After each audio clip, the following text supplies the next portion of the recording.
a couple weeks ago because there's this big story, and I'm going to do as quick a recap as I can. And I guess I'll put a little bit of a sticker, and I always blame Charles for these kinds of classes because at the end of class, he kind of adds some kind of a question or a comment or something that really gets my brain ticking. And so he did that a couple weeks ago, and it was kind of an interesting comment that I'll mention here because that's kind of the whole thrust of this class. But Charles also, when he drops those things on me, he's usually not here the next week. So I'm going to blame him for the way the class goes today. I hope it goes really well, but it's just there's a lot going on in this text, and we're talking about the walking on the water. So just to recap, in the Gospel of Mark, he lays this out in this succession, kind of a really rapid succession. Jesus sends his disciples out. They go out by twos. They go into the towns and villages, and they're kind of teaching and preaching on their own. They come back to report, but right before they come back to report what happened, John the Baptist is captured and he's beheaded. This obviously was a very big blow to all of the disciples, and certainly to Jesus himself. Mark records that the crowds were so big and pressing on the disciples so much that they didn't have leisure even to eat. Jesus tells the disciples, let's break away, let's go to a desolate place and find some rest. So he takes them, and they get on the water, they go across the Sea of Galilee, and they get to the other side, and the people who are on the west side, they walked around and they were waiting on the east side. And Jacob brought up a great point. This isn't like kind of casual flat beach walking. This is really rigorous. Like, the people were desperate to get to the other side. People who are traveling with little children would have found this journey extremely excruciating. They get to the other side, and there's this sea of people, thousands and thousands of people. And keep in mind, they're exhausted. They're physically exhausted. They're hungry. They haven't slept probably for a couple days at least. They're still mourning the recent death of John the Baptist. And this massive crowd is there. And I think I would have been pretty livid. I would have been, at a bare minimum, really agitated and just not wanting to face this crowd. Mark records that Jesus looked at the crowd. He had compassion on them because they were like sheep without a shepherd. And he sits down and he begins to teach people. And as he's teaching the crowds, he tells his disciples, as it's getting into evening, he says, they're hungry, go find them something to eat. His disciples get a little bit agitated because they're like, where are we going to find enough money to buy food for all these thousands of people? And then, of course, we have the miraculous feeding. Once again, Jesus' exhausted disciples find themselves being the waiters who are passing out all the food. That mouse is driving me crazy.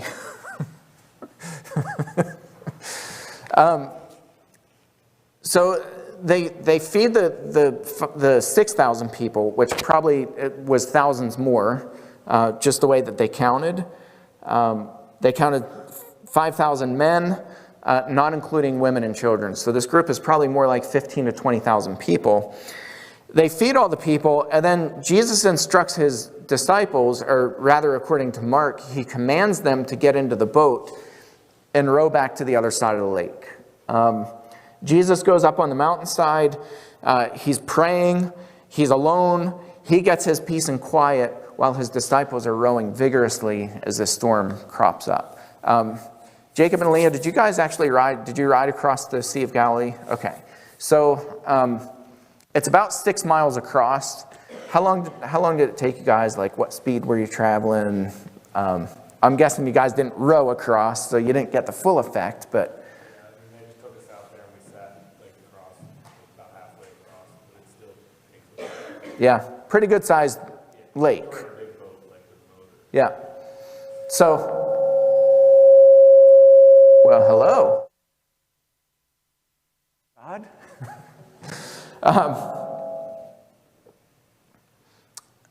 So, what happened to our sound? Yeah, maybe bump the gain down just a touch.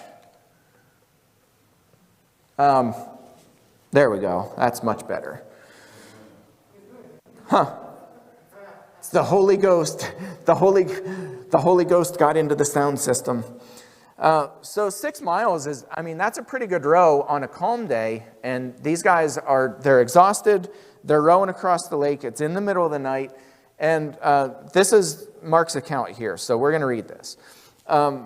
This is kind of where we left off last time. Immediately he made his disciples get into the boat and go before him to the other side, to Bethsaida, while he dismissed the crowd. And after he had taken leave of them, he went up on the mountain to pray.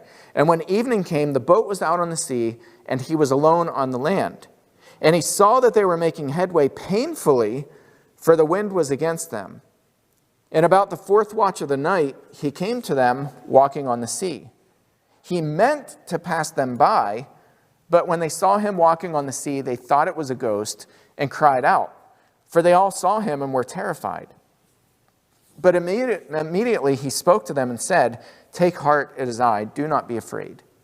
And he got into the boat with them, and the wind ceased, and they were utterly astounded, for they did not understand about the loaves, but their hearts were hardened. This is the one that Charles made the comment about this, and I said it almost seems out of place that they didn't understand about Jesus walking on the water. Like, that's not what Mark records, right? I would have been so freaked out and weirded out and like, okay, we're officially nuts. Like, I know we're tired. Hallucinations happen after you've been so many hours without sleep. Anybody who's gone days without sleep knows hallucinations, they happen fairly often. They think it's a ghost. They think it's Jesus' ghost walking on the water. They're rowing, they're exhausted, they're physically exhausted, they're emotionally exhausted, they're spiritually exhausted. In every sense of that word, they are wiped out. Wiped out. And now they see Jesus not only walking on the water, and keep in mind, the Sea of Galilee, it's a lake. It's 11 miles top to bottom, 6 miles side to side. Some of you who are better at math, what is the statistical likelihood that Jesus is going to walk right next to this little boat in the middle of this massive lake? Coincidentally, what are the chances? Yeah, not going to happen, this is not a coincidence that he's just kind of lining up with their boat in the middle of this storm. They're being pushed around all over the place. Jesus meant not only to go to their boat, but according to Mark, he intended to pass it by. While they're rowing and struggling and fearing for their lives, his intention was to go by them. He gets into the boat, he calms the storm, and they were utterly astounded because they didn't understand about the loaves. Does that strike anybody else as, at a minimum, peculiar? That this is what's on their mind when all of this finally comes to a halt. And let me just say this. Have you guys ever seen the aftermath of a storm? Tex, I know you lived in Tornado Alley for a lot of your life. Surely you've witnessed tornadoes. The aftermath, what's it like? Describe the aftermath. I've seen it on multiple occasions. One thing, I've seen real cars turned over. Yeah. I've seen wheat stubble driven right through the telephone pole. Yep. Things like that. I've seen cars up in oak trees. I've seen the same thing, boards, even pieces of hay and straw that get drilled through houses. What about the weather? What about the immediate aftermath of a tornado? What's it like? Yeah. Calm and what? Quiet. It's as if it's the most eerie almost unnerving calm. Yeah, it's kind of like that quietness and how much greener the trees and everything get right before a storm. Yeah. Like that. Mm-hmm. that The vivid colors, yeah. and Great it point, just yeah. feels- Yeah. Yep. Yep. So you have this, like, until you experience that, it's really hard to put into words, and I'm trying to do my best. But it's this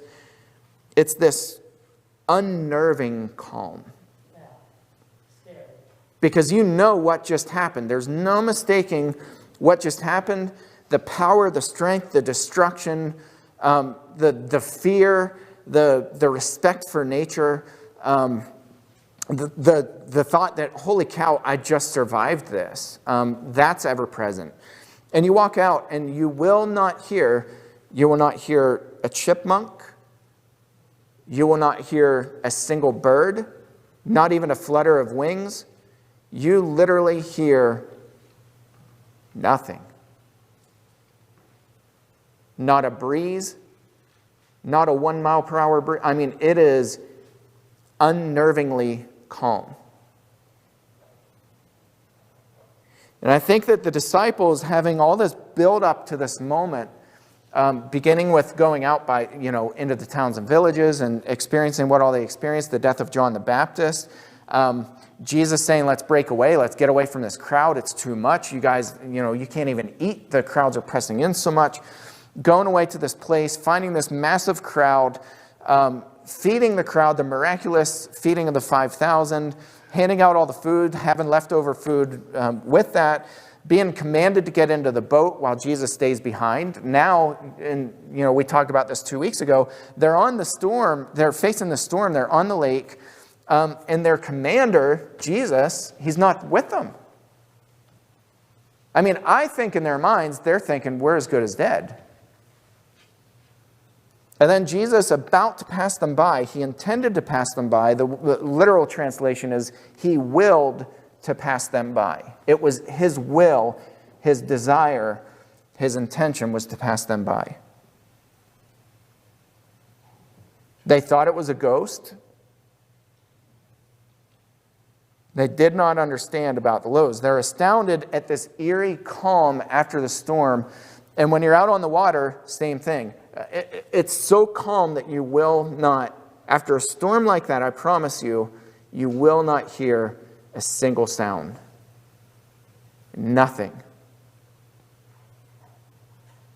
And so the question is, why is there astonishment in that moment going back to the loaves?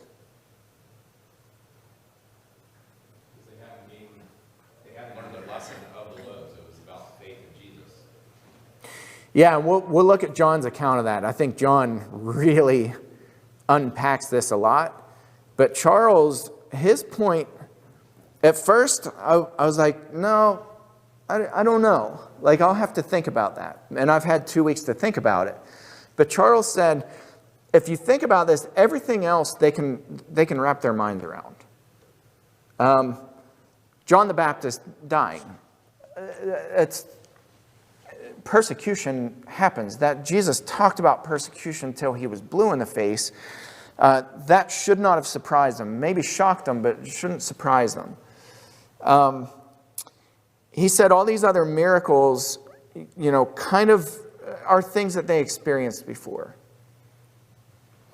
Jesus was casting demons out. There were times where Jesus would cast demons out, and it'd go from like complete chaos to utter peace and calm instantly. They witnessed that. They witnessed Jesus raising people from the dead. Those sorts of things, like he said, even the walking on the water for them kind of makes sense. And he's like, but If you look at the other passages that coincide with that, Peter walked on the water too. Yeah, that's right. Yeah. Like, one of them actually got out of the boat and went out on it. And they all witnessed it. Yeah, they all saw it. I mean, it's something that's so tangible. And Charles said that the feeding of the 5,000, they couldn't, he said that was a miracle that they just couldn't, the magnitude of it, the number of people that were fed in an instant.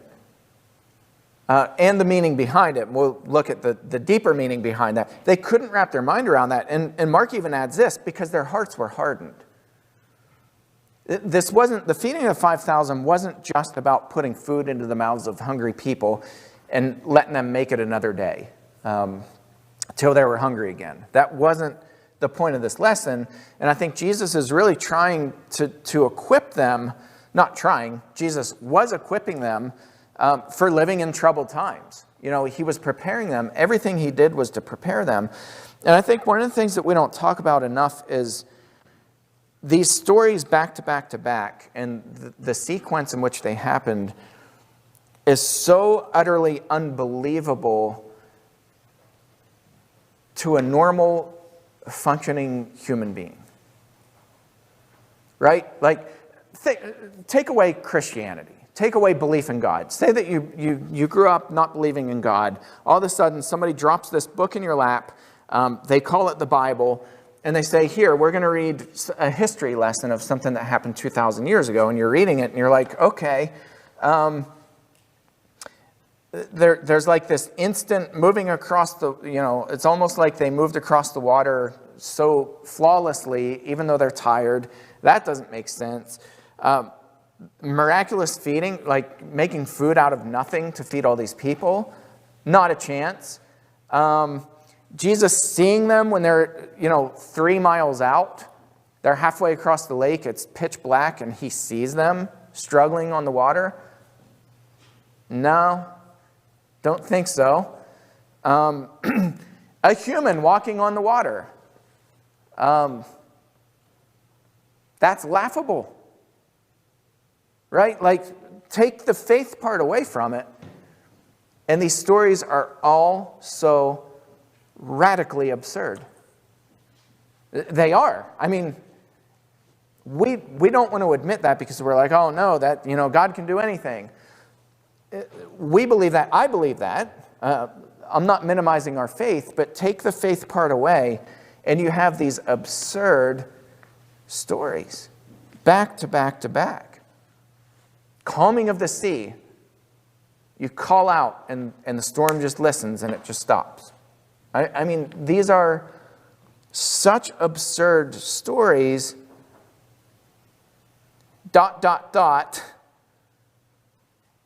until you've experienced hard life. Have any of you had really unexplainable things happen? Again, take the faith away. Temporarily. I'm not suggesting you take the faith away permanently, but take the faith part of it away. Have you ever had a sequence of events happen in your life in such rapid succession that you look back and you're like, this is what is happening right now? This is impossible. This isn't happening. Good or bad. Typically bad things, right?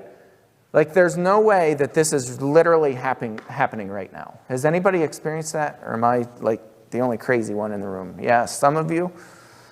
Maybe not all of you. You will. I've seen such... both on the good and the bad side, I've seen such miraculous things happen that you cannot put them into logical words to explain it to somebody else. I've seen such horrifically evil things that people are capable of that I never dreamed were even possible, that even if I sat down with the most creative minds on the face of the planet and tried to plan these things, I don't think we as a team could do it. That you see things where people are so wrapped up in evil that there is no explanation for it. It's utterly unbelievable and astounding. And I think that Jesus, having these things happen in the order that they happened, are not only preparing his disciples to have faith, and certainly this is an effective method. And we know that from reading, Acts and the letters to the churches. Like, these dudes had tremendous faith. I mean, I have the utmost respect and I'm astonished. I'm astounded at the faith of all 12, well, 11 minus Judas. But the apostles, the disciples, beyond the apostles, the Christians, the first Christians, I look at their faith and I'm blown away. I really am. At what little they had to work with and how quickly the church grew and how miraculous it was and, all the things that were being done and people's needs being provided for, I'm blown away by it. I really am. I feel like my faith is a fraction of a fraction of a fraction of what their faith was in the first century. I really do. I'm not just blowing smoke. I think my faith is miserably puny. It pales in comparison to the faith that these guys had.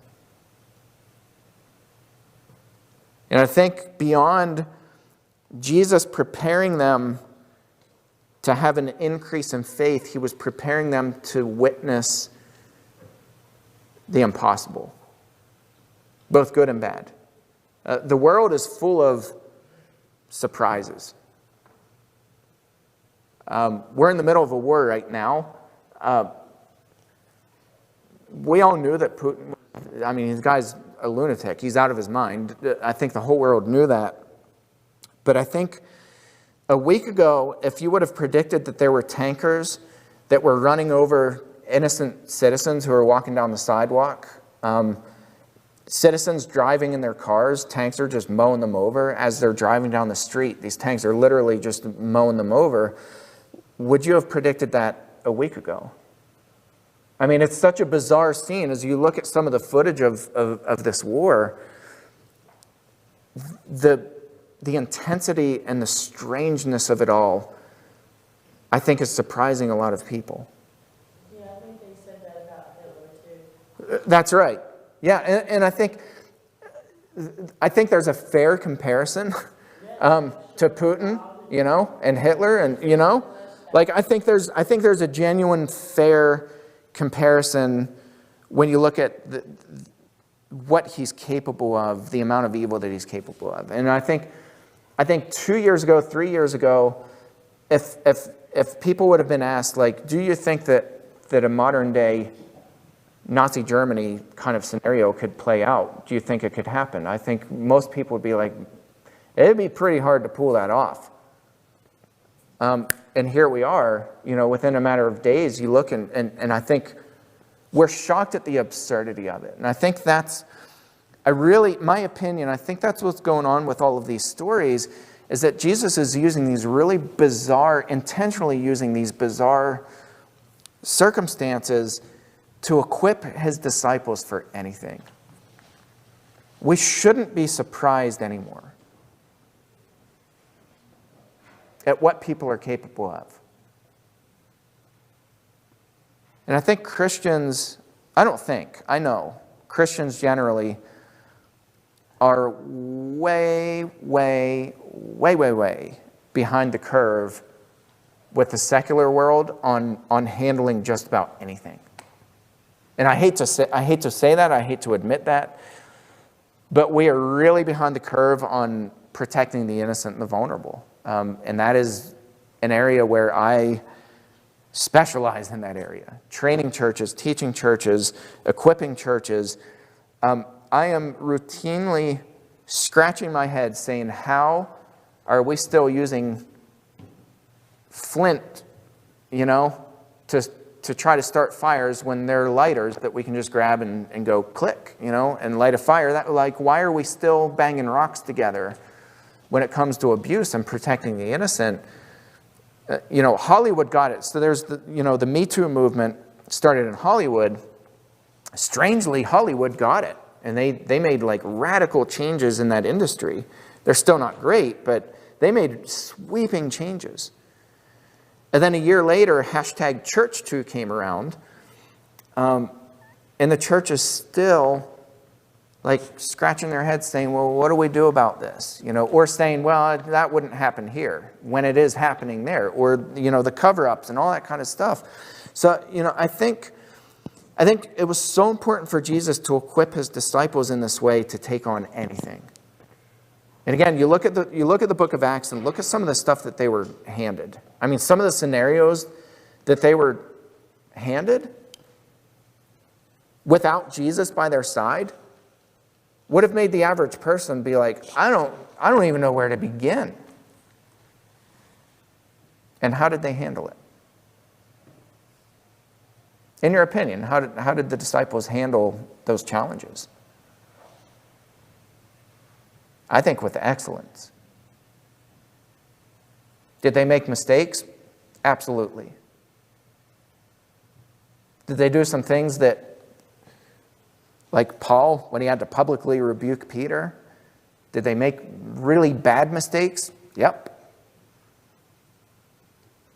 But did they reorient themselves, and did they press on, and did they wade through any and every kind of problem that was thrown at them and figure out how to press forward?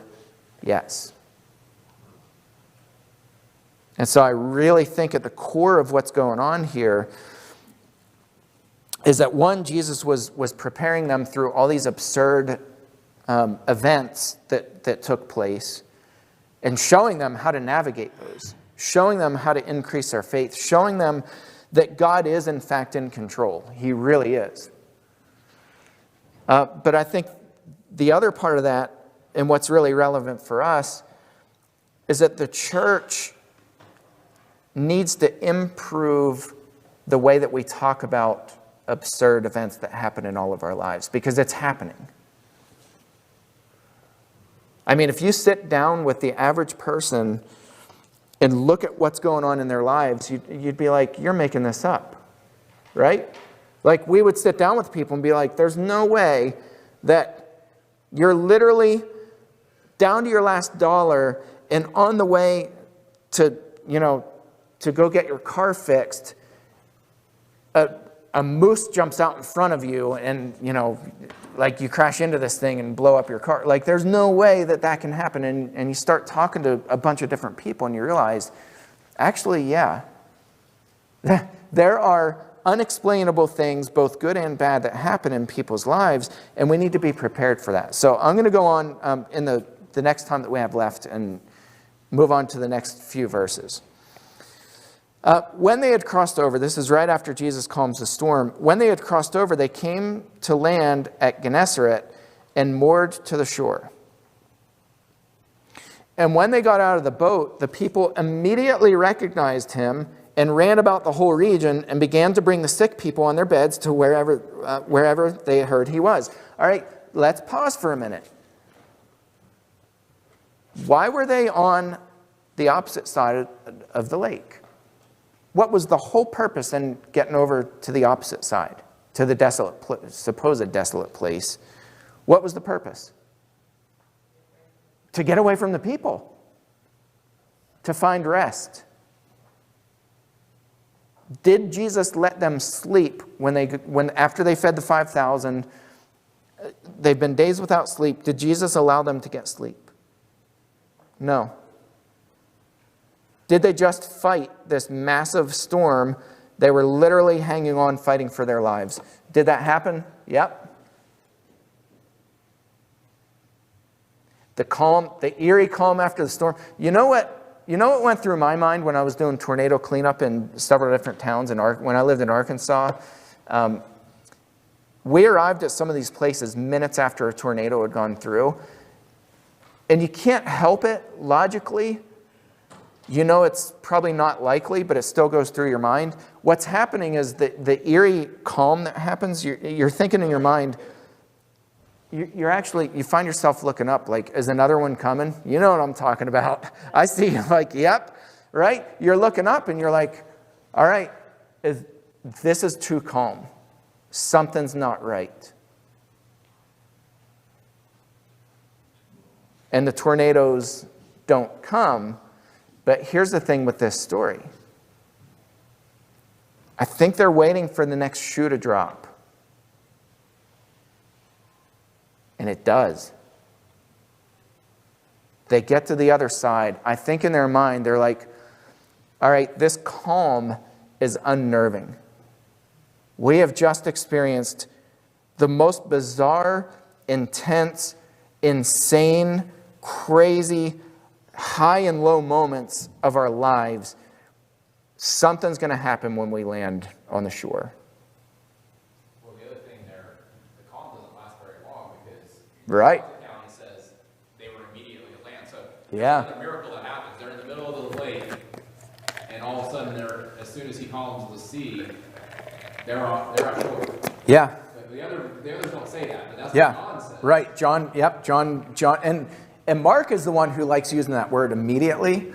Now, whether literally the things happen immediately, it's kind of questionable because Mark seems to use that as a, like almost as in when people use when they're talking.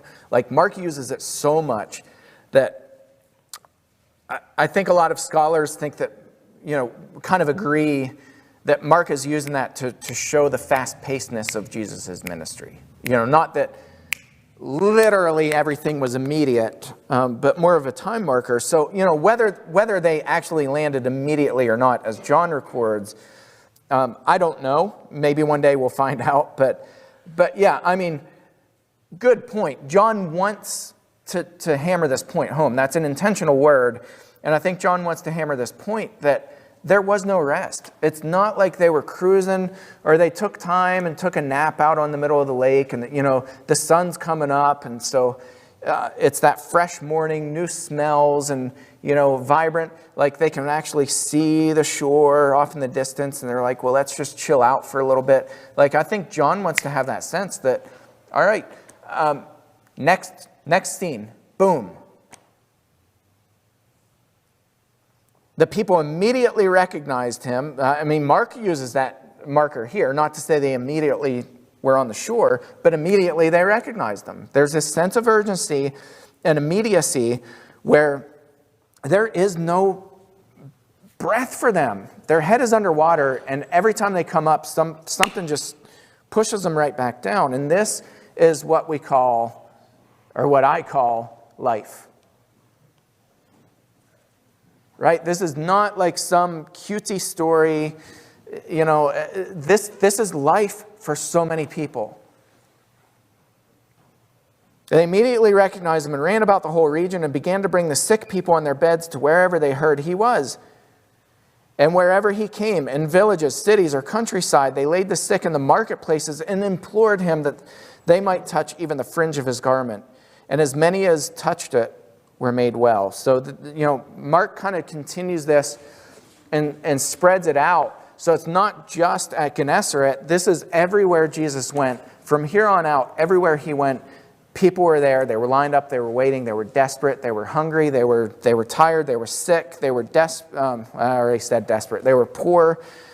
They needed Jesus badly. And Jesus is equipping his disciples to say, there are times when you can get rest, but life is not about chilling out at your little cabin in the woods and doing ministry as time pleases you. And as Western people, I'll close with this. As Western people, we don't understand the concept because we tend to fit Christianity into our schedules whenever it suits us. Church is not prioritized. Church is not prioritized by how desperate people are and how desperate people need us. How desperate people need us to be there for them. Church is not prioritized that way. Church is prioritized based on my schedule and my needs and my desires and whether I feel like, being a part or not, or whether, we prioritize not just church, not just worship. We don't prioritize that. We prioritize life that way. So I'll close at that. I'm going to kind of leave it hanging here. And then next week, we're going to go into John's account, and we're going to start tying this together and say, okay, what's the big lesson for us? What do we pull out of this? How do we find hope and help people find hope in the midst of all this chaos that's going on in people's lives? We'll stop here and see you guys in a few minutes. Thank you.